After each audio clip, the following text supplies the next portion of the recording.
This is what happens when you disobey me, my father declared, towering over a bonfire he'd built from every possession I owned, garden hose in hand to shield his precious lawn.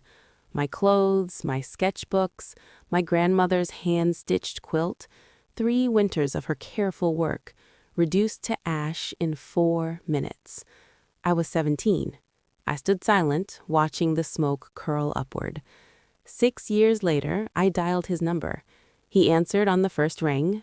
I spoke only 2 words. What arrived in his mailbox that evening shifted everything, though not as he anticipated. Before I continue, if this story resonates, please like and subscribe. Share your location and local time in the comments. I love discovering where you're tuning in from. I'm Bethany, now 23. Let me take you back to Dayton, Ohio, the autumn I turned 17, the week my father discovered my college application. The house at 4892 Ridgewood Drive was a modest 3-bedroom ranch on a quarter-acre lot in a neighborhood where nearly every mailbox bore an American flag sticker and every driveway claimed at least one pickup truck. My father, Gerald Thornton, had re-shingled the roof with his own hands, poured the concrete patio himself, and mounted a brass house number plaque by the front door, polishing it each spring as though it were a hard-won combat decoration. To him, that house wasn't merely shelter, it was evidence. Evidence he had built something lasting. Evidence he mattered. Evidence he ruled. And within its walls, he did. Dinner arrived at 6 on the dot. I cooked, I cleaned. My older brother, Garrett, ate at the table, then left his plate for me without a word, simply how things functioned in our home. Gerald presided at the head, remote control in grip. The television broadcast only his selections. If the meal arrived late or the chicken turned out dry, the silence around that table grew heavy, pressing on your shoulders until swallowing became impossible. Gerald stored every vital document in a steel filing cabinet in the garage. My birth certificate, social security card, immunization records. I had never once held my own identification. When I requested my social security number for a part-time application at the coffee shop on Route 48, he transcribed 9 digits onto a sticky note, supervised while I memorized them, then reclaimed the paper. In the living room stood his lazy boy recliner, oxblood leather, worn at the armrests. No one else sat in it, no one touched it. Positioned facing the television like a throne before its subjects, Gerald settled into it each evening with the certainty of a man convinced the entire household revolved around his ease. It did. Garrett was 22 when I was 17. Gerald had funded his community college tuition. Garrett attended sporadically for a year and a half before dropping out, never once hearing a lecture on gratitude. Now, Gerald was sketching plans to launch Garrett and his own auto repair shop. Weekends, father and son browsed hydraulic lifts and floor jacks the way other families planned getaways. I graduated in the top 10 of my class. My art teacher, Mrs. Rohr, displayed one of my charcoal portraits in the school's main hallway case. My math scores prompted the guidance counselor to hand me a printed list of colleges with an encouraging smile. I carried the list home, tucked inside my textbook. After dinner, dishes cleared, I placed it before Gerald. He left it untouched. College, he stated, not inquiring. For what? Business or accounting. He leaned back. A girl gets a degree, marries, and the degree collects dust in a drawer. You want to owe $50,000 for a piece of paper that sits unused? My mother, Patricia, stood frozen at the sink, hands still on a plate. She didn't turn. I could get financial aid, I countered. You could get a job and contribute to this household, like you're meant to. I already worked weekends at the Route 48 coffee shop, $8.75 an hour, every cent deposited into a joint account Gerald controlled. I never received statements. I had no ATM card. My earnings flowed in, Gerald decided what flowed out. Garrett's future represented an investment. Mine was a cost. Yet every Tuesday and Thursday after classes, I lingered at the library. Gerald believed I was earning volunteer credit shelving books. I wasn't. At 14, Gerald slammed his palm on the dinner table so violently that the water glasses leapt. I no longer recall the offense. Perhaps I spoke out of turn, breathed too audibly, or simply existed in a way that challenged his centrality. He leaned forward and shouted inches from my face until his spit struck my cheek. The next morning, I confided in my school counselor. 4 days later, a child protective services worker arrived. Lanyard, calm smile. She surveyed the tidy house, full refrigerator, absence of visible marks, took notes, asked questions. Gerald remained composed and courteous throughout, the practiced calm of a man aware of the stakes. Nothing resulted, but he never forgave. From then on, I was the daughter who summoned authorities against her own father. Gerald ensured every aunt, uncle, and cousin heard the story. At Thanksgiving dinners, Easter brunches, July 4th barbecues, he inserted it like someone worrying a wound. Beth once brought CPS right to our door. 14 years old, can you imagine? I gave her a roof and she repaid me with a caseworker in my living room. Relatives grew distant. Invitations dwindled. I became the troublesome one, the example of what happens when a daughter forgets her role. Whenever I resisted, curfew, extra chores, the money he claimed, he closed every discussion with the same threat. Want to call the cops again? Go ahead. See who believes you now. In the kitchen, alone with my mother, she whispered, "Don't provoke him, Beth." Her hands trembled around her coffee mug. She wasn't protecting him, she was enduring him. In her quiet calculus of survival, my silence preserved us both. A framed family portrait hung in the living room. Gerald, Patricia, and Garrett beaming from a JCPenney studio session. I was absent. Gerald told relatives I'd been occupied. The reality was simpler. He never invited me. My grandmother, my mother's mother, passed in the spring I turned 15. Ovarian cancer, caught too late. Her final 2 months unfolded at home in a recliner unlike Gerald's, encircled by fabric baskets and a sewing machine that ran into the night. The quilt she bequeathed me was a mosaic of cotton remnants from garments we'd shared, a sleeve from my 4th grade field trip shirt, a hem of the dress she wore to my kindergarten graduation, fragments of worn flannel nightgowns and hand-me-down blouses, layered and quilted into something that radiated warmth only handcrafted love can hold. She had sewn lavender sachets in the seams. Even 2 years later, I could catch their faint scent. Each night I drew that quilt to my chin and for 10 fleeting seconds felt claimed by someone genuinely glad I was alive. She was the only grown-up who ever spoke plainly to me. "You're gifted with numbers, Bethany. You must go to college. Promise me." I promised.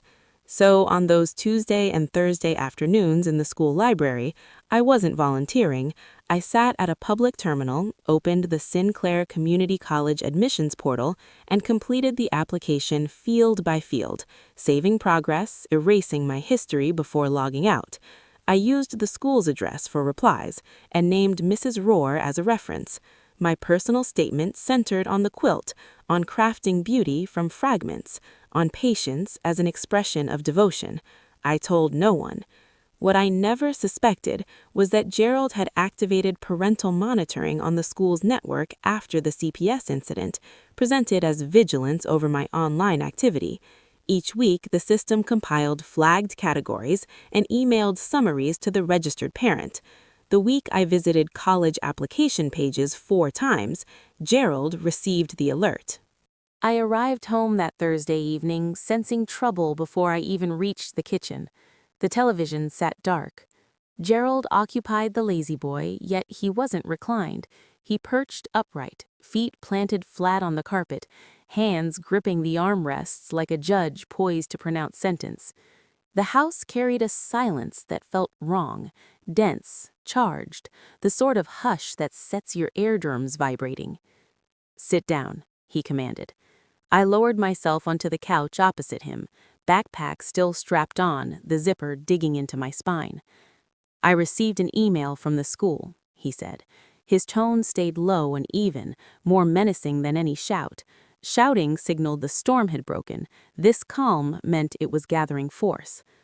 College application resources. 4 visits this week.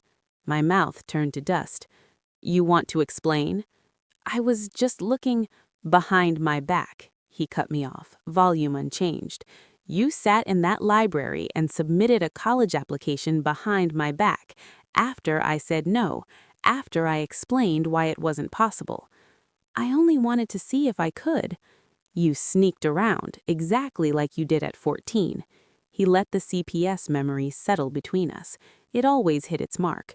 You summon authorities on your own father. You go behind my back to pursue the very thing I said we couldn't afford. Same pattern. Liar. Sneak. Patricia lingered at the kitchen sink. I heard the faucet running, though she'd ceased scrubbing. Her hands floated motionless in the water. Gerald rose. The recliner swayed once in his wake. He strode to the garage. I heard the filing cabinet drawer slide open, keys jangling. When he returned, he clutched a heavy-duty black trash bag and his full ring of house keys. He met my eyes and uttered a single word. Outside. He headed to my room first.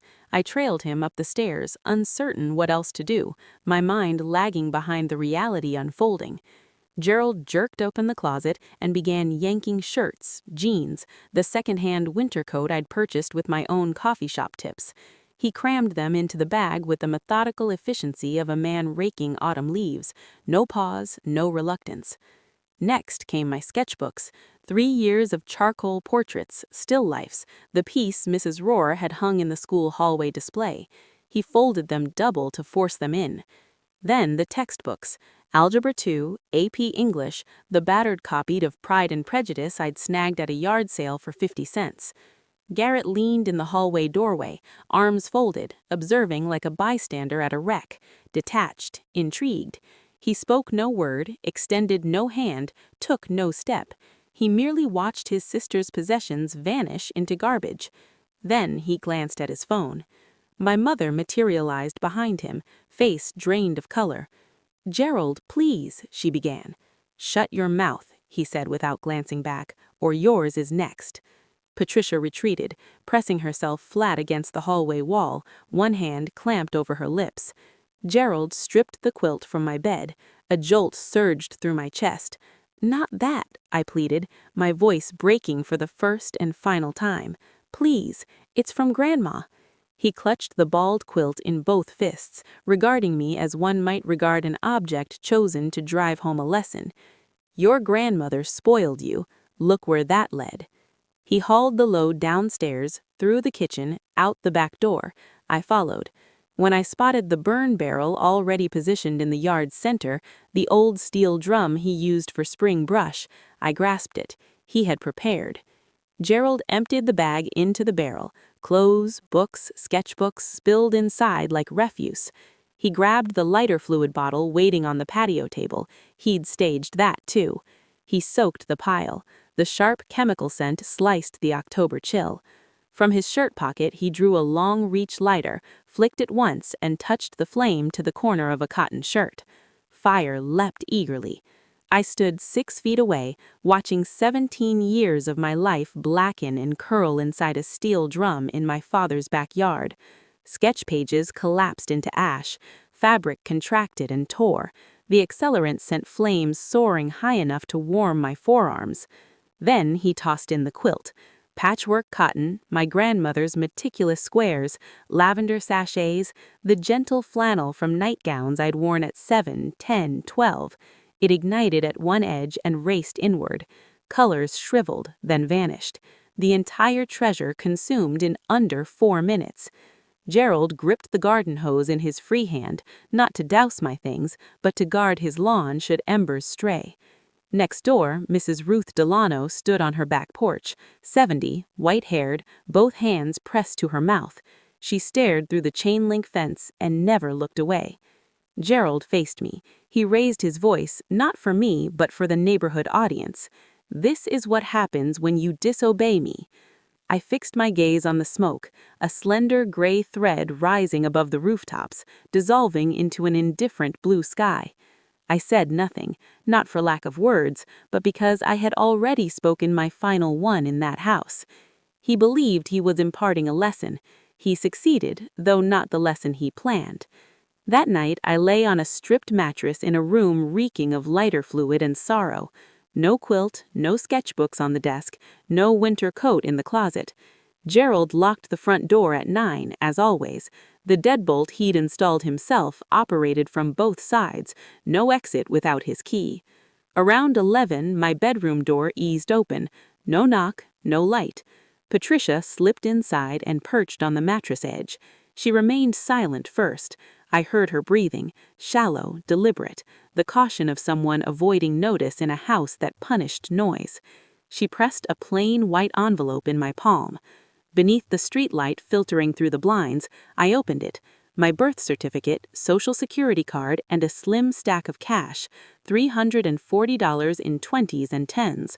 Money she had quietly diverted from grocery funds over months, perhaps years, concealed where Gerald never ventured because he never assisted with shopping.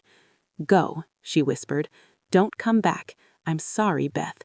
She squeezed my hand once, rose, and left the room without turning, because turning would mean tears, and tears would alert Gerald, and then the envelope would vanish into the filing cabinet, sealing this fragile opening forever. I waited 15 minutes, then I forced open my ground floor window, thank God for that, swung my legs over the sill and dropped 3 feet into the side yard. I wore only jeans, a t-shirt, and sneakers. I walked the 3 minutes to Mrs. Delano's. Her porch light glowed. I knocked twice. She opened the door, studied my face, and drew me inside without single question. I left 4,892 Ridgewood Drive carrying $340 and a white envelope. I could not foresee that 6 years later I would stand before that house clutching a deed bearing my name. Gerald realized I was missing by 6:15 the next morning, when the kitchen remained empty, no breakfast prepared. He did not search for me. Instead, he lifted the phone and dialed the family network, aunts, uncles, cousins, both Thornton and Patricia's sides, delivering a narrative so smooth it seemed rehearsed. She slipped away in the middle of the night, no note, no explanation. After everything I've provided, the roof, the food, the clothes, some children are simply born ungrateful. Remember the CPS business? Same girl, same pattern. The story took hold swiftly. Gerald had spent years enriching the ground for it. Relatives who once labeled me difficult now classified me lost cause. No one phoned me, no one pressed Patricia for my version, no one cruised the streets hunting a 17-year-old girl who had fled in October without a coat. By afternoon, Gerald emptied my room. Mrs. Delano, peering from her kitchen window, later told me she watched him haul out a bookshelf, a small desk, and a floor lamp. Within 48 hours, the room contained a weight bench, a standing mirror, and interlocking rubber floor mats. Garrett's new home gym. 17 years of my existence erased and repainted over a single weekend. Gerald also phoned the school, claiming I'd transferred to live with relatives. The secretary noted it without question or follow-up. My guidance counselor, the one who'd handed me that college list, never got the opportunity to ask where I'd vanished to. That first morning, Mrs. Delano seated me at her kitchen table, slid a plate of scrambled eggs my way, and said, "Eat first, then we'll sort out what's next." She retrieved a phone book from a drawer, located the number for the Montgomery County Youth Services Shelter, and drove me there herself in her Buick. She held back tears until the moment she pulled away from the curb. The shelter became my official address. A bunk bed, harsh fluorescent lights, a strict 10 o'clock curfew, and 3 other girls each bearing their own version of the same fractured story. The place smelled of industrial disinfectant and microwave popcorn. Mattresses were slick vinyl. Showers delivered lukewarm water for precisely 7 minutes before the timer shut them off. I shared a room with Danielle, who slept in her shoes, Mackenzie, who murmured in her sleep about someone named Kyle, and a girl nicknamed Birdie, who never revealed her real name and slipped away after 2 weeks without farewell. A social worker, Mr. Foss, guided me through opening my first bank account in my own name. At a Chase branch, I slid my birth certificate and social security card, the very documents Patricia had slipped me in the darkness, across the counter. When the teller asked for a deposit, I placed $200 of Gerald's $340 inside and kept the remainder in cash for bus fare and meals. Mr. Foss also arranged my enrollment in GED prep classes, since I'd been withdrawn before completing junior year. He secured Medicaid eligibility for me, which allowed me to fill the prescription for the inhaler I'd needed since childhood, prescriptions Gerald had filled only sporadically, dismissing asthma as a mindset issue. Within the week, I landed a job, night shift cashier at a gas station convenience store on 3rd Street, $9.50 an hour. I stood behind bulletproof glass from 10 p.m. to 6 a.m., scanning energy drinks and lottery tickets, then walked back to the shelter through the gray pre-dawn. I kept Patricia's envelope in my jacket's inner pocket at all times, not for the remaining cash, mostly spent by then, but for the proof that she had tried, that she had loved me in the narrow space Gerald's house permitted. My first purchase with my own paycheck was a pair of clearance sneakers from Walmart, $12, white with a blue stripe. I laced them in the parking lot, stood on the asphalt, and for the first time in months, felt my feet on ground that truly belonged to me. Have you ever experienced a moment like that? Something small and inexpensive, granting the sudden sense that you're finally permitted to exist? If you've lived in a home where your dreams were branded as defiance, you understand precisely. Share in the comments. I read them all. I earned my GED 4 months later, placing in the 92nd percentile in math. My grandmother would have beamed. At 18, I enrolled at Sinclair Community College, the very school I'd been quietly applying to when Gerald discovered me. The irony lodged in my chest like a weight. Financial aid covered most tuition, my convenience store wages stretched to handle the rest.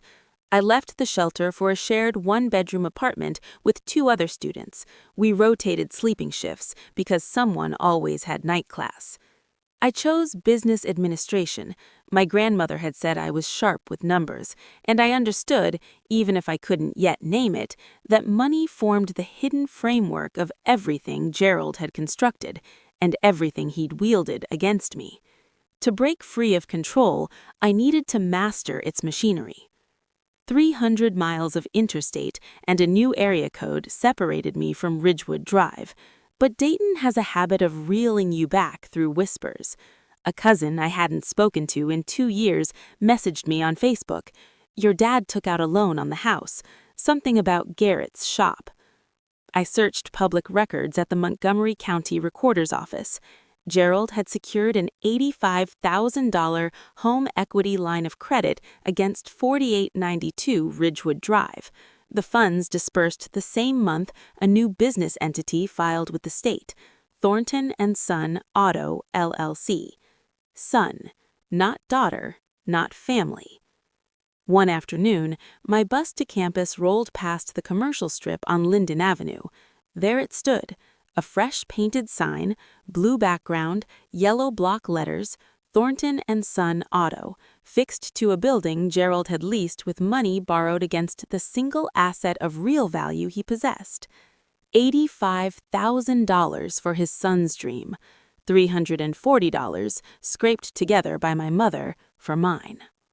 The year I turned 20, I nearly quit. I juggled 2 jobs, the convenience store and weekend housekeeping at a Comfort Inn off I-75, while carrying 15 credit hours. My alarm rang at 5:30 a.m. Some nights sleep arrived after 1. I lived on ramen, peanut butter sandwiches, and leftover continental breakfast the hotel allowed staff to take in styrofoam containers. I nearly failed Accounting 201, not from understanding debits and credits, but because I fell asleep during the midterm, pen slipping from my fingers, face on the desk, waking with 20 minutes remaining and half the test blank. Then came another cousin's message, a screenshot of Gerald's Facebook post.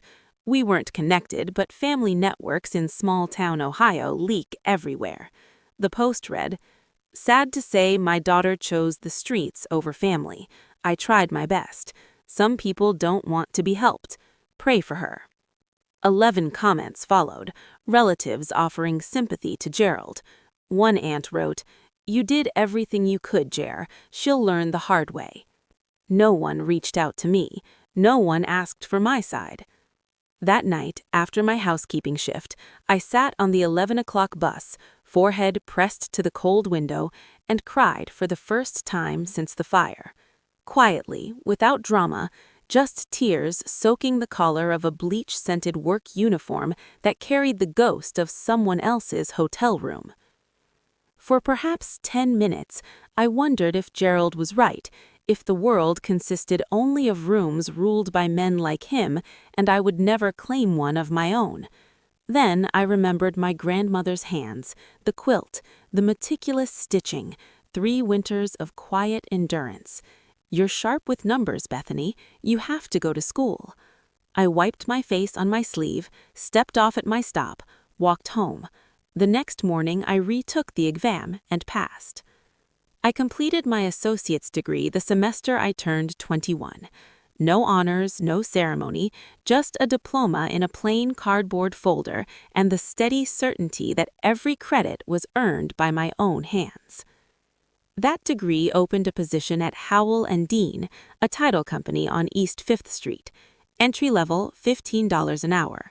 My role involved organizing closing documents, verifying property records, processing title searches, the quiet, essential paperwork underpinning every real estate deal in Greater Dayton.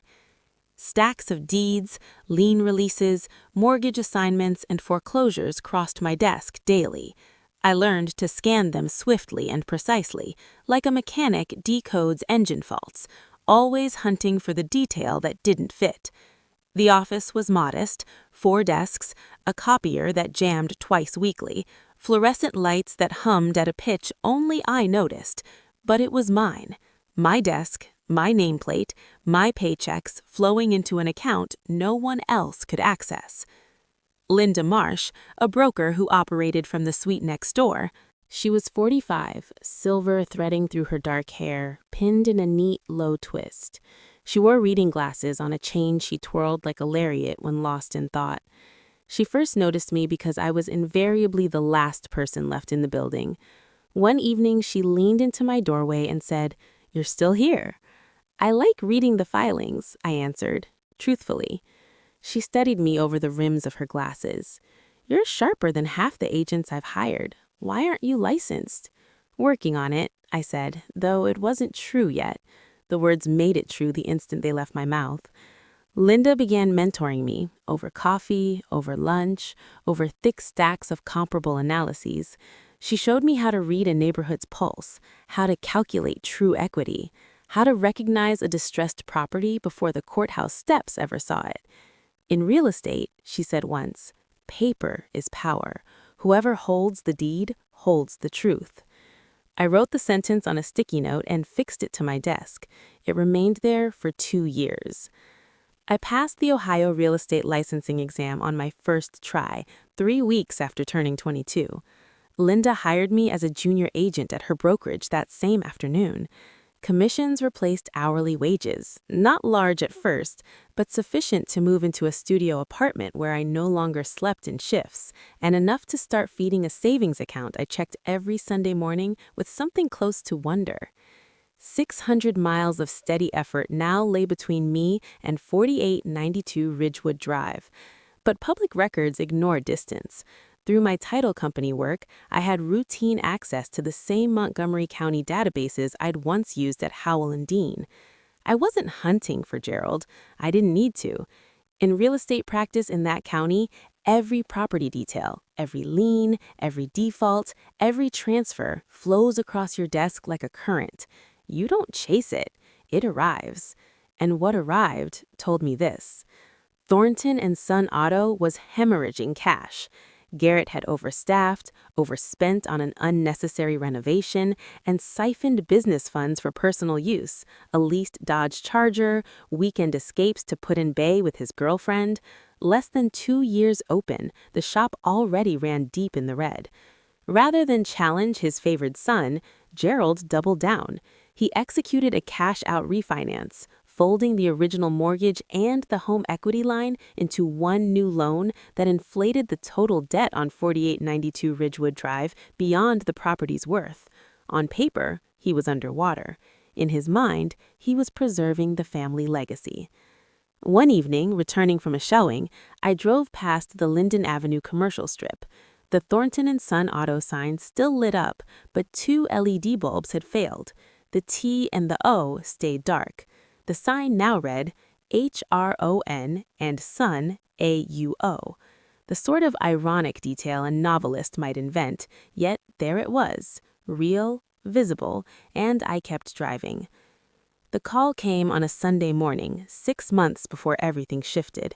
An unfamiliar number. I nearly let it go to voicemail while reviewing comps for a listing appointment. Something prompted me to answer. Beth. My mother's voice, thinner than I remembered, taut like a wire bearing too heavy a load. Mom?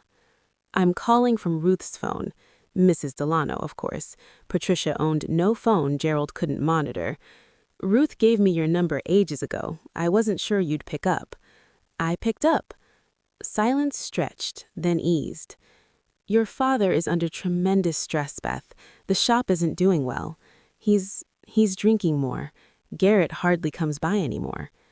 She wasn't asking for money. She wasn't asking me to return. She was simply speaking, the way someone speaks after years sealed in an airless room when a window finally opens a crack. Are you okay, Mom? A pause. I'm the same, which meant no. Mom, you can leave. There are resources. I can help you find them. I'm fine, Beth. I just needed to hear your voice. We spoke for 8 more minutes. She asked what I did now. I told her real estate. She said, your grandmother would be so proud, and her voice fractured. She studied it. We both acted as though the break hadn't occurred. After hanging up, I sat on the apartment floor for 10 minutes, staring at the wall. I considered calling Gerald. I didn't. I considered calling Garrett. I didn't. I considered driving to Dayton, knocking on the door of 4892 Ridgewood Drive, and saying, what? What does one say to the man who torched your possessions and slept soundly afterward? Nothing. There was nothing worth saying.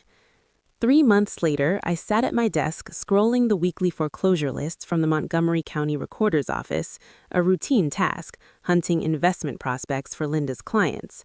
A familiar address halted my cursor. 4892 Ridgewood Drive. Notice of default. Bank of Dayton, N.A., scheduled auction in 60 days. I read it 3 times, then a 4th. I leaned back, stared at the ceiling for a full minute, breathing through my mouth like someone surfacing after holding air too long. 4892 Ridgewood Drive, 3-bedroom ranch, quarter-acre, brass house numbers, lazy boy in the living room, burn barrel in the backyard. The notice meant Gerald had missed at least 90 consecutive payments. The bank had filed accordingly. A notice of sale would follow. Then the house would be auctioned at the courthouse steps to any bidder with a cashier's check and a heartbeat. Gerald Thornton, the man whose entire sense of self rested on that house, who polished the brass numbers each spring, who re-shingled the roof himself, who had declared at least 100 times that his house meant his rules, had borrowed against it until the bank declared it no longer his. I pulled the complete file, the $85,000 home equity line from 3 years ago, the cash-out refinance 2 years ago, adding another $60,000. Total secured debt on a house valued at perhaps $185,000 on a strong day. No mortgage payment for 6 months. The bank had followed protocol, notice of default, right to cure, notice of sale. Gerald had responded with nothing. No payment, no negotiation, no short sale. Pride, ignorance of the documents, or both. I closed the tab, opened it again, closed it, walked to the break room, poured coffee, stood by the window. I remembered the fire, the quilt, the lighter fluid, the garden hose connected to safeguard his lawn. My house, my rules. Not anymore, I said aloud to the empty room. I returned to my desk and opened the auction calendar. I told Linda before anyone else. We sat in her corner office, overlooking a strip mall parking lot that should have felt bleak, yet she had softened it with potted ferns and framed photos of her closings, turning it into something closer to a greenhouse. I need your advice, I said, not as my broker, but as someone I trust. She set her reading glasses aside. Go.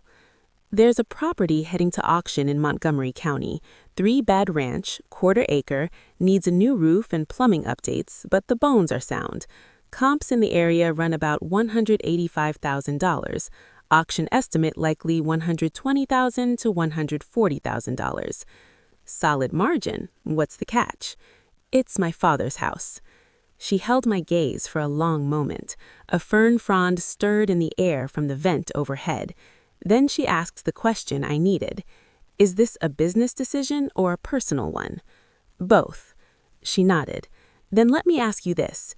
If this were any stranger's house at that price in that zip code, would you buy it? I had already run the numbers. Auction purchase around $130,000, closing costs and title fees about $4,000, repairs, roof, water heater, plumbing, $15,000 to $20,000, all-in cost roughly $155,000. Post-repair market value $185,000 to $190,000. More than $30,000 in immediate equity. Yes, I said, I'd buy it. Then you already have your answer. She paused. But Bethany, make certain you're buying a house, not buying a fight. I'm buying a house, I said. If it also happens to be the house where my father burned everything I owned, that's his problem, not mine. Linda regarded me over her glasses. Then she gave a single, slow nod, the one she reserved for deals that added up cleanly. I'll help with the pre-approval, she said. I hadn't sought this out, but I refused to turn away. Over the next 3 weeks, I prepared exactly as Linda had taught me, the same spreadsheets, the same due diligence I'd apply to any investment property. If this was to succeed, it had to be impeccable. I ran the title search myself. The deed rested solely in Gerald's name. Patricia had never been added, a choice Gerald made when they purchased the house 24 years earlier, insisting it simplified things. What it truly simplified was control. With the title in his name alone, Patricia held no voice in its fate, no power to sell, refinance, or block him from leveraging it. She had always been a tenant in her own home. I confirmed every lien, the original mortgage, the home equity line, the cash-out refinance, all secured by the property, all in default. I verified the auction date and location, Montgomery County Common Pleas Court, and the deposit requirement, a cashier's check for 10% of the opening bid, payable at the sale. Pre-approval came through an investment property loan at a local credit union Linda had long trusted. Combined with my savings, 4 years of commission checks, gas station shifts, hotel housekeeping wages, every cent earned since the night I dropped from that bedroom window, I had sufficient funds for the deposit and beyond. The night before the auction, sleep eluded me. I sat on my apartment floor with a mug of tea and the sole photograph I still possessed from my old life, a Polaroid of my grandmother holding me at 5, snapped at a church picnic. I was laughing. She gazed down at me as though I were the only light worth capturing. I slipped the photo back into my wallet and set my alarm for 6. Tomorrow, I would stand on the Montgomery County Courthouse steps and bid on the house where my father had declared me worthless. The cashier's check in my bag, $14,000, 10% of the opening bid, embodied 6 years of labor, 6 years of silence, and 6 years of becoming someone Gerald Thornton never believed possible. The Montgomery County Courthouse carried the scent of floor wax and aged documents. The auction unfolded in a second-floor room, linoleum floors, folding chairs, a podium up front, and roughly 20 people scattered in small groups, mostly investors and attorneys. I was the only woman under 30. The auctioneer moved methodically through the list: a duplex on Wayne Avenue, a vacant lot near Riverside, an apartment building on Salem tangled in a tax lien dispute, each described in dense legalese, then settled in 60 seconds of raised paddles and flat bids. Then, Lot 7, 4892 Ridgewood Drive, single-family residential, 3-bedroom, 1.5 bath, quarter-acre lot, foreclosure sale. Opening bid set by the lien holder at $119,000. My chest constricted. I pressed my paddle flat against my thigh. 2 bidders entered immediately, a man in a golf shirt who purchased properties the way others bought lottery tickets, and a woman with a clipboard representing a regional investment firm. 122,500. Golf shirt dropped at $128,000. Clipboard pushed to $130,000. I lifted my paddle. $131,000. Clipboard glanced at me, then at her spreadsheet, and shook her head. The auctioneer paused. The room held its breath. Sold. $131,000, bidder number 7. I approached the clerk's table and signed.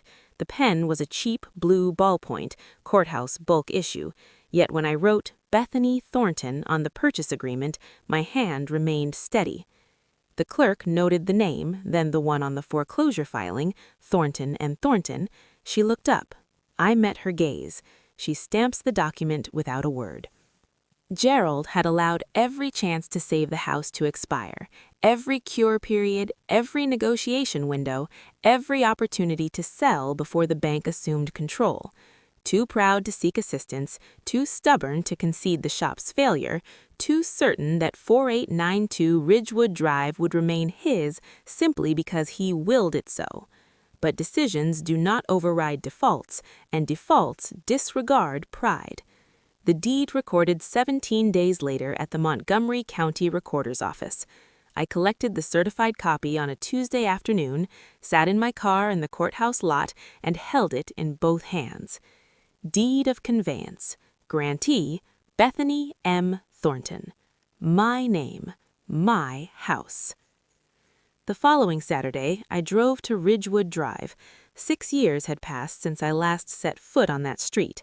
The neighborhood appeared unchanged: trimmed lawns, American flag mailboxes, pickup trucks and driveways, yet diminished, the way childhood places always contract when revisited with adult eyes.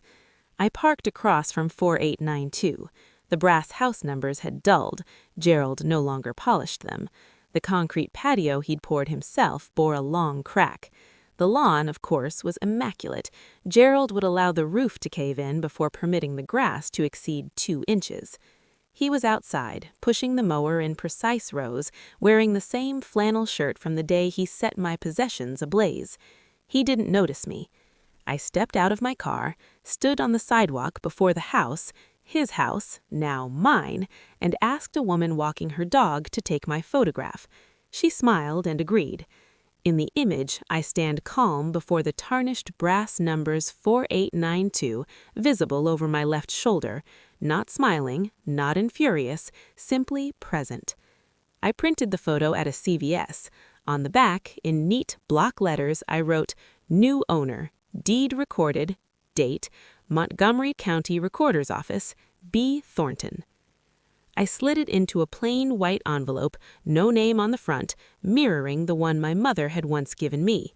I returned to Ridgewood Drive once more, opened the curbside mailbox, placed the envelope inside, raised the red flag, and drove away. I waited 1 day. I wanted him to discover it first, to hold the photograph, to read the inscription, to feel the ground tilt before my voice reached him. Sunday afternoon, 4:17 p.m. I sat at my kitchen table, hands folded, phone before me. I lifted it and dialed the number I never erased. It rang once. Bethany. His voice had changed, older, rougher at the edges, like worn sandpaper, yet beneath it lay something unexpected, the sound of a man who had waited by the phone but would never confess it, a man who had kept his daughter's number saved for 6 years without dialing, because dialing would mean acknowledging the silence was his fault, and admitting fault was the one act Gerald Thornton could not perform. "Check your mailbox," I said. Then I hung up. I placed the phone on the table and stared at it for a long time. My heart hammered in a way that caught me off guard. Not rage, not victory, but the dizzying sensation of closing a circuit left open for 6 years. He had answered on the first ring. He could have let it ring through to voicemail. He could have waited 3, 4, 5 rings, long enough to rebuild the facade of a man who needed no one. But he hadn't. He had answered like someone grasping for something he feared might vanish. I didn't know what he would do next, rage, weep, drive to my office, or sit motionless on the porch, but one truth stood absolute. For the first time in his life, Gerald Thornton would open a piece of mail and learn that his daughter owned the roof above his head. I wasn't present when he opened it. What I know came later from Mrs. Delano, who sat on her porch with iced tea and an unobstructed view of Gerald's mailbox, because at 74, Ruth Delano earned the right to watch her neighborhood without apology. She said Gerald approached the curb about 20 minutes after my call, still clutching his flip phone. He retrieved the white envelope, turned it over in his hands, no name, no return address. He tore it open right there in the driveway. He studied the photograph. Ruth said he froze, the absolute stillness that arrives when the body registers what the mind has yet to process. He looked at the front, then flipped it and read the back. His hand fell to his side. The envelope drifted to the pavement. He lowered himself onto the front porch steps, the same steps where he once sat with a Budweiser surveying his kingdom, and remained there, unmoving, for 40 minutes. He did not call Patricia, he did not shout, he did not retreat inside. He simply sat holding the photograph in one hand and his phone in the other, staring at the lawn that he had mowed that morning, the lawn that now belonged to his 23-year-old daughter. Ruth told me Gerald called me back 3 times that afternoon. I let each one ring out. He remained seated on those porch steps like a man who just learned his own house no longer recognized his name. Ruth shared this later over the phone, her voice quiet and steady as always. I listened without interrupting. "You okay, sweetheart?" she asked. I considered the question, truly considered it. "Yeah," I said. "I think I am." For 6 years, Gerald had decided who spoke and who stayed silent. Now the silence belonged to him, and I was the one who chose not to break it. 2 days later, Gerald walked into the offices of Martian Associates Realty at 10:15 on a Tuesday morning. I sat at my desk, second cup of coffee cooling, reviewing a listing agreement for a property on Huffman Avenue. Linda's door stood open. Agents Mark and Denise worked at their stations. A client couple waited in the reception area, browsing a home search binder. The door swung wide. Gerald entered like a man stepping into a hearing. Flannel shirt, work jeans bearing a grease stain on the left knee, ball cap embroidered with Thornton and Son Auto, the logo of a business shuttered 3 months earlier. He appeared older, face narrower, shadows deeper beneath his eyes, yet his posture held firm, rigid, expectant, the bearing of someone accustomed to rooms bending to his will. He scanned the space and locked on me. Bethany. I lifted my gaze from the screen. My nameplate faced him clearly. Bethany Thornton, licensed agent. "Gerald," I replied. "Not Dad. Not anymore." He crossed the room in 4 long strides. "You think this is funny? You think you can just take my house?" I set my pen down. "It stopped being your house when you stopped making mortgage payments 6 months ago. The bank initiated foreclosure. The auction was public record. Anyone with financing could bid. I had financing. I bid. I won. It's all documented at the county recorder's office. That is my house now." His voice pitched higher. Mark and Denise paused mid-keystroke. The client couple looked up. I built that patio. I reshingled that roof. And then you borrowed against it until nothing remained, I said, voice level. You took an $85,000 home equity line for Garrett's shop, then a $60,000 cash-out refinance to prop it up when it began failing. The shop collapsed. Payments ceased. The bank followed standard procedure. This isn't something I did to you, Gerald. This is the consequence of choices you made. He stood breathing heavily, fists clenched at his sides. The office had gone still, the hush that falls when everyone pretends not to witness. Linda emerged from her office, calm in the manner of someone who had closed 1,200 transactions, unshakable, deliberate, authority that required no elevation. Sir, she said, I'm going to need you to lower your voice. This is a place of business. Gerald pivoted toward her. You don't know this girl. She called CPS on her own father when she was 14. That's who you hired. Linda didn't flinch. She glanced at me. I met her eyes. I reported to my school counselor, I said, because you screamed inches from my face at the dinner table. CPS arrived because protocol required it. You faced no charges, but you ensured every relative heard the story and used it to isolate me for 3 years. Let's be precise about what occurred, Gerald. The client couple stared openly now. Denise's hand hovered above her keyboard. Mark held his phone, not recording, just gripping it instinctively. Gerald's face flushed deeper. He opened his mouth, closed it, opened it again. I raised you, he said, quieter now, though the edge lingered. I fed you. I gave you a roof, and this is how you repay me. I burned everything I owned in the backyard. My clothes, my books, my grandmother's quilt. You stood there with a garden hose to shield your lawn while 6 years of my life turned to ash. Then you told the entire family I was ungrateful. I paused. Every ear in the room was tuned. You don't get to destroy someone's possessions and then complain when you lose yours through your own decisions. Gerald stared. I watched the calculations flicker behind his eyes, searching for the leverage, the phrase, the maneuver that would restore his version of reality. But none existed. The deed was recorded, the auction was lawful, the figures were public. You have 30 days, I said. Standard eviction notice under Ohio law. I won't shorten it, I won't extend it. 30 days. He stood in the center of the office, surrounded by people who now understood precisely who he was. For the first time in his life, he had no response. He turned and walked out, leaving the door ajar.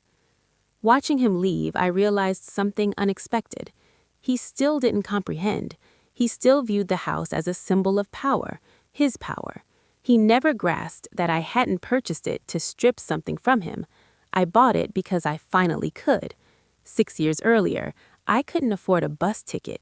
Now I could buy a house. That the house happened to be his was incidental. Yet one question lingers in my mind. Is there a distinction between justice and revenge when the other person never recognizes the boundary? Does the label matter, or only the toll it exacts on you? What do you think? Share in the comments. I genuinely want to hear your thoughts. Garrett phoned 4 days later, the first time I'd heard his voice since I was 17. Beth.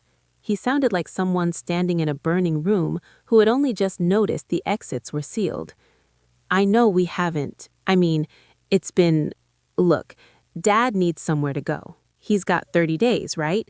He told me. He does? Okay, so here's the thing. A long pause. I could hear him swallow. I don't really have room. Kelly and I are in a 1-bedroom in Columbus. It's tight. I can't take him. Garrett, I said, he mortgaged the house for your shop, $85,000, then refinanced for another $60,000 to keep it running when it started failing. The shop collapsed. Payment ceased. The bank followed standard procedure. This isn't something I did to you, Garrett. This is the consequence of choices you made. He stood breathing heavily, fists clenched at his sides. I not the bad guy here? I didn't call you the bad guy, but I'm not the solution either.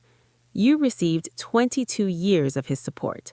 I received 17 years of his control. He gave you a business. He gave me a burn barrel. Now you're asking the one he discarded to repair what the one he favored couldn't sustain. His breathing grew uneven. I'm not selling the house, and I'm not allowing him to live there rent-free. That isn't my obligation. If you want to support your father, support him, but you don't get to delegate that responsibility to me. I ended the call.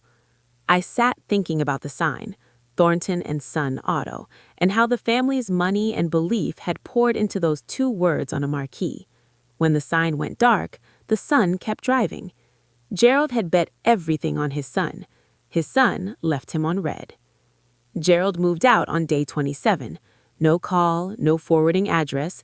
Mrs. DeLama reported seeing him load a borrowed pickup, not Garrett's, with boxes, a duffel, and the Lazy Boy recliner. He drove to a cousin's place on the far side of Dayton. The throne traveled with him. The kingdom did not. I waited 1 week. Then I returned to 4892 Ridgewood Drive, accompanied by a locksmith, a contractor, and a tangle of emotions I hadn't yet unraveled. The house felt dimmer than memory allowed. Gerald had left it in disrepair, stained carpet, a leaking kitchen faucet, a living room that carried the faint odor of Budweiser and old newsprint. Yet the structure held firm. Walls remained plumb, the foundation showed no cracks, even if the man who had occupied it had fractured long ago. I moved through each room, noting repairs for the contractor: new roof, water heater replacement, plumbing updates in the hall bath, fresh paint throughout. It was a renovation project, not a transformation, the sort of property I had learned to evaluate for hidden value, because Linda had taught me to see beyond the surface. Then I stepped into the back bedroom, my former room, the one Gerald had converted into Garrett's home gym. The weight bench was gone. The standing mirror was gone. But in the corner, behind a sliding closet door, stood a shelf Gerald apparently hadn't bothered to check, assuming it empty. It wasn't. I found a crushed, dust-coated Nike shoebox. I lifted the lid. Inside lay 3 pages torn from a sketchbook, edges charred and curled. A charcoal drawing of a woman's hands, my grandmother's hands, rendered from memory when I was 16. Beneath it, 2 more sketches, partially ruined by fire. And at the bottom, folded into a tight square, a single patch of patchwork cotton, singed at the borders, the faint, almost gone scent of lavender still clinging, one remnant from the quilt. Gerald had reached into the cooling ashes after the fire died, after I'd retreated to my room, after the neighborhood lights went dark. He had salvaged these fragments and hidden them in the shoebox on a forgotten shelf for 6 years. He never showed them to me. He never offered them as apology. He simply kept them, silently, privately, uselessly, the same way he had kept my phone number saved. I held the singed square fabric and sat on the bare floor of my old bedroom, feeling something I couldn't quite name. Not forgiveness, not anger. Something quieter, more complicated, like discovering a handprint pressed into wet cement by the person who shattered your window.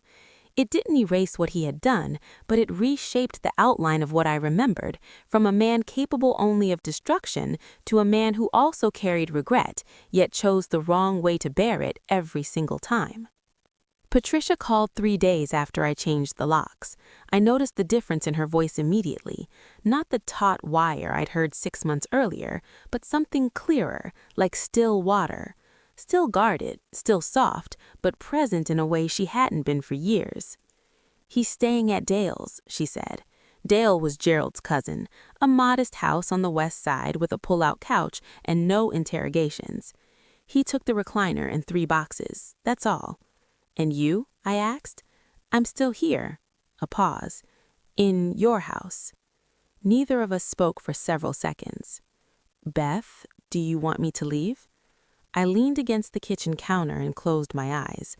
I saw her in the darkness 6 years ago, pressing that white envelope into my palm, $340, a birth certificate, a social security card, the entire savings of a woman who had spent 24 years beneath a roof she didn't legally own, married to a man who equated silence with agreement and obedience with affection. "Do you want to stay?" I asked. She began to cry, not the muffled, hand-over-mouth weeping she had perfected in Gerald's house, but real crying, the kind that claims space, the kind that emerges when someone finally realizes a door has been opened for them. "Yes," she said, "please." "Then stay. $200 a month, enough to cover utilities and preserve your dignity. I'm not offering charity, Mom. I'm offering a lease. $200. She repeated the figure softly as though testing its weight. "I'm fixing the roof next month. The plumber comes Thursday. And Mom," I paused. "His name isn't on anything anymore. Not the deed, not the mailbox, not the rules." She cried again, this time the release of someone whose body hasn't yet learned how to carry such sudden lightness. "I should have done more, Beth. I know that. You gave me the envelope, Mom. That was enough to begin." That night, for the first time in 24 years, Patricia Thornton slept in a house where the front door remained unlocked because the person who owned the deadbolt was her daughter, and her daughter believed in doors that open from the inside. Over the next 4 weekends, I returned to 4892 Ridgewood with a toolbox, a contractor named Eddie who owed Linda a favor, and a determination I apparently inherited from the one person I least wanted to resemble. We stripped the old shingles and installed new ones, charcoal gray instead of Gerald's weathered brown. I chose the color myself, lingering 20 minutes in the Lowe's paint aisle, running my fingers across sample cards. We repainted the exterior soft white with slate blue trim, a palette so distinct from Gerald's beige and brown that the house appeared transformed from the street, which was the intention. The brass house numbers remained. I polished them. Some things deserve care, even when the original installer never understood how to provide it. Inside, Patricia and I pulled up the stained carpet together and uncovered hardwood floors Gerald had hidden when they moved in because he disliked the sound of footsteps. We sanded and sealed them, the house filled with the scent of polyurethane and fresh starts, 2 different aromas that arrive in the same season. We turned the back room, the former gym, the closet where I found the shoebox, back into a proper bedroom, fresh paint, new curtains, and on the wall, in a simple oak frame behind glass, I hung the singed square of quilt fabric, edges preserved, lavender ghost lingering. Mrs. Delano arrived one Sunday with a flat of marigolds and 2 bags of potting soil. We knelt in the backyard, on the exact spot where the burn barrel once stood, and planted them together. Golden orange, the kind that return every year uninvited. "I burned things in this yard," I said. Ruth pressed soil around a seedling and smiled. "And you planted them." Gerald called in October, 5 months after the auction, 1 month after the marigolds bloomed. I sat on the front porch, my front porch, sipping coffee, watching the neighborhood ease into the golden hour stillness that makes Ohio suburbs resemble paintings. The trees on Ridgewood Drive were turning. Mrs. Delano waved from her yard. Patricia was inside watching television, whatever she chose, as loud as she pleased. My phone buzzed. Gerald's number. I let it ring 3 times. Then I answered. "Bethania." His voice was rough, distant, gravel dragged over pavement. "Gerald," I replied. A long pause. I could hear a dog barking 2 streets away. "You were always stubborn," he said. "I was always determined," I replied. "You called it stubborn because it didn't serve you." Another silence. I heard his breathing, heavy, labored, the breath of a 56-year-old man whose pride had cost him everything and whose lungs were not what they once were. "How's your mother?" he asked. The first time he had ever referred to her that way in a conversation with me. Not my wife, not her, your mother. "She's good," I said. "She's at Ridgewood. She's safe." He made no reply to that. I'm not sure he could. "Gerald," I continued, "I'm not going to pretend what you did was acceptable. The fire, the isolation, the way you erased me from the family portrait. I won't act as though none of it happened." I paused. "But I'm not going to punish you forever, either. I won't make it easy, but I won't seal the door shut." "So what is this?" he asked. "This is a conversation," I said. "That's all it is right now." He stayed quiet for a long time. "Okay," he said, and hung up. I set the phone on the porch railing and lifted my coffee. The sky deepened to amber. Inside, Patricia laughed at something on the television, a sound she hadn't heard from me in years, perhaps ever, and the windows glowed with a warmth unrelated to the thermostat. He lost this house the same way he lost me, by refusing to believe either of us could ever leave. I'm sitting on the porch again as I tell you this, early morning before the neighborhood stirs. Coffee in a thrift store mug, chipped handle, faded floral print that reminds me of quilt fabric. The lawn is mine, the roof is mine. The brass numbers reading 4892 catch the first light of sunrise, and they're polished now, because some things deserve care, even when the original installer never learned how to offer it. I didn't buy this house for revenge. I bought it because it was a sound investment, because I had the knowledge, the capital, and the license to make the choice. And because 6 years ago, I was a 17-year-old girl standing in this yard with nothing, watching everything I owned become smoke. I promised myself then, silently and without witnesses, that I would build something from the ashes. I just didn't know how literal that promise would become. If there's a lesson here, it isn't the one you might expect. It isn't work hard and you'll show them. It isn't the best revenge is success. It's simpler and far more difficult. My grandmother stitched that quilt over 3 winters, cutting fabric, choosing patterns, threading needles, sitting in her recliner night after night, creating warmth because she wanted me to feel it. It required patience, it required hands, it required time she didn't know she was running out of. I lost everything and rebuilt it in 6 years. Both were made by hand. If you're in your first year, the year when everything is ash, and you're standing in a yard with nothing, know this: that is not the end, but no one is coming to carry you out. You have to climb through the window yourself. The envelope helps. The walking is yours. That's my story. Thank you for staying until the end. It means more than you know. If someone in your life needs to hear this, send them this video. And if you want more stories about people who rebuilt from nothing, there's a link in the description. Subscribe if you haven't. I'll see you in the next one.